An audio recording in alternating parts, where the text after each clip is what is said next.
मिट्टी, व्यापार और मारवाड़ी, राजस्थान की बदलती तकदीर की कहानी। बहुत पुरानी बात नहीं, जब राजस्थान की धरती पर राजा और किसान के बीच रिश्ता केवल कर का नहीं, बल्कि भरोसे का हुआ करता था। रेगिस्तान की उस तपती मिट्टी में जब किसान बीज बोता था, तो राजा भी उसके साथ आस लगाए बैठा रहता था। उन दिनों युद्ध कोई दूर की बात नहीं थी। हर राजा जानता था कि अगर युद्ध हुआ, तो अनाज, घोड़े, ऊंट और रसद सब कुछ किसानों से ही आएगा। इसीलिए फसल अच्छी होती तो कर लगता, और अगर अकाल पड़ जाए तो राजा स्वयं कर माफ कर देता। किसान जानता था, राजा उसका है। लेकिन समय बदला, जब अंग्रेज आए। अब युद्ध की जिम्मेदारी अंग्रेजी सेना ने ले ली। राजा को न किसान की जरूरत रही, न उसकी मजबूरी की चिंता। कर बढ़ा दिए गए, चाहे फसल हो या न हो। किसानों का सब्र टूटा। कोटा, धौलपुर, भरतपुर, हर तरफ आवाज उठी। हल छोड़कर हाथों में विरोध के नारे थे। पहली बार राजस्थान का किसान समझ गया कि अब सत्ता उसकी नहीं, किसी और की जरूरत देखती है। उधर शहरों में करघों की आवाज धीरे धीरे खामोश हो रही थी।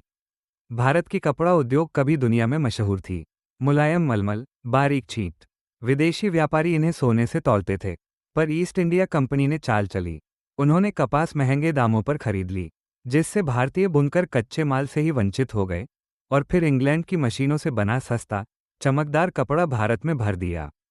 नतीजा, कारखाने बंद, करघे टूटे, हजारों हाथ बेरोजगार। शहरों की गलियों में अब हुनर नहीं, भूख घूमती थी। लेकिन एक समय ऐसा भी था जब राजस्थान सिर्फ रेत नहीं, रास्ता था। दिल्ली से अफगानिस्तान, सिंध और मध्य एशिया को जोड़ने वाले स्थलीय व्यापार मार्ग यहीं से गुजरते थे।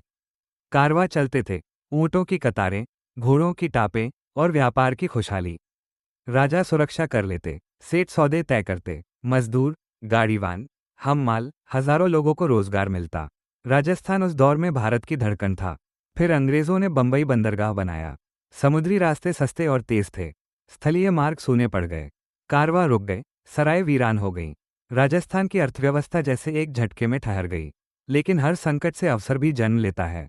राजस्थान के व्यापारी, मारवाड़ी सेठ, ये समझ चुके थे। उन्होंने ऊंट छोड़े, जहाज पकड़े। बंबई, कलकत्ता, मद्रास, जहां व्यापार दिखा, वहीं डेरा डाला। अंग्रेजों ने उन्हें सुरक्षा दी, कर्ज दिया, रेलवे दी, और मारवाड़ियों ने देश का व्यापार थाम लिया। एक कहावत तब जन्मी, जहां ना पहुंचे बैलगाड़ी, वहां पहुंचे मारवाड़ी। 1822 में कुचामन से निकला एक मारवाड़ी परिवार महीनों की यात्रा के बाद गुवाहाटी पहुंचा। नई जमीन, नई भाषा, पर वही पुरानी समझ और भरोसा। अंग्रेज अफसर तक कहते थे, भारत में व्यापार करना है तो राजस्थानी सीखो। इतना ही नहीं, इन्हीं व्यापारियों ने आगे चलकर महात्मा गांधी के आंदोलनों को भी धन से सहारा दिया। लाभ के साथ राष्ट्र भी उनका हिसाब था। राजस्थान की यह कहानी सिर्फ पतन की नहीं, संघर्ष, समझ और पुनर्जन्म की है। जहां किसान ने अन्याय के खिलाफ आवाज उठाई, जहां कारीगर ने टूटते करघों में भी स्वाभिमान बचाया, और जहां मारवाड़ी व्यापारी ने बदलते समय के साथ चलकर इतिहास में अपनी जगह बनाई। रेत में दबे ये किस्से आज भी बताते हैं, जो हालात को समझ ले, वही इतिहास बनाता है।